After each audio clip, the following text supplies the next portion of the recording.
July 4th, 1776, a date and a cause that changed the course of history.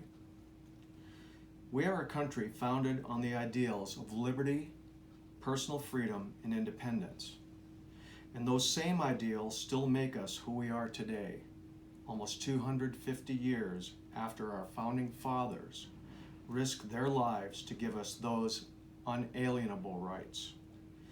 We are a country founded on the efforts of real men who were rugged individuals and independent thinkers, men of honor and personal courage, for they fully knew the risks they were about to face.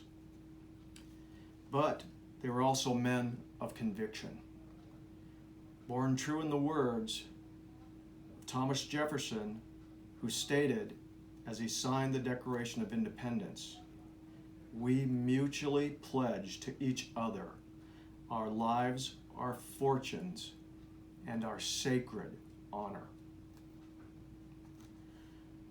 They also knew what the bottom line was and the consequences awaiting them if they failed. For as Benjamin Franklin then said, "We must indeed all hang together, or most assuredly we will all hang separately."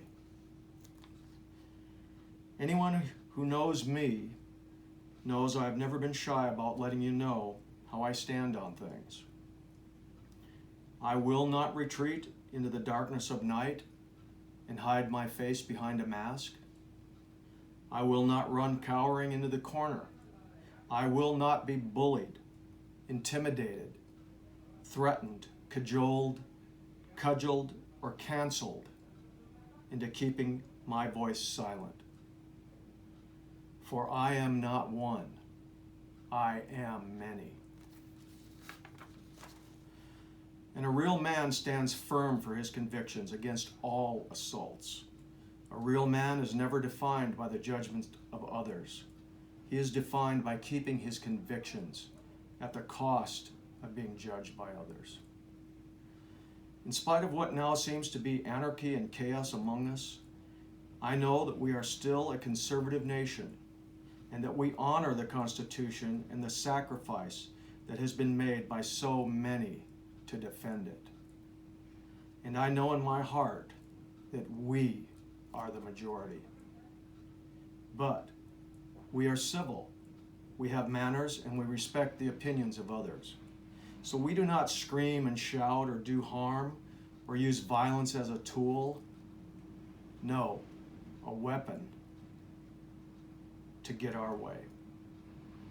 But do not ever mistake my kindness for weakness, for we are strong and we are steadfast. And at times when we feel outnumbered or alone in our beliefs, it is only because they have sought to divide and isolate us. But in this, as hard as they have tried to make it so, they have not, nor will they ever succeed in doing so. Let me assure you that in the darkest times of doubt, you are not the last of our kind. For the bottom line is that they have now awakened a sleeping giant and filled it with a terrible resolve. Let everyone know who you are and what you stand for. That is part of the Declaration of Independence. Say it loud and wear it proud as I do. Stand tall, stand firm, stand strong. God bless America, and happy 4th of July.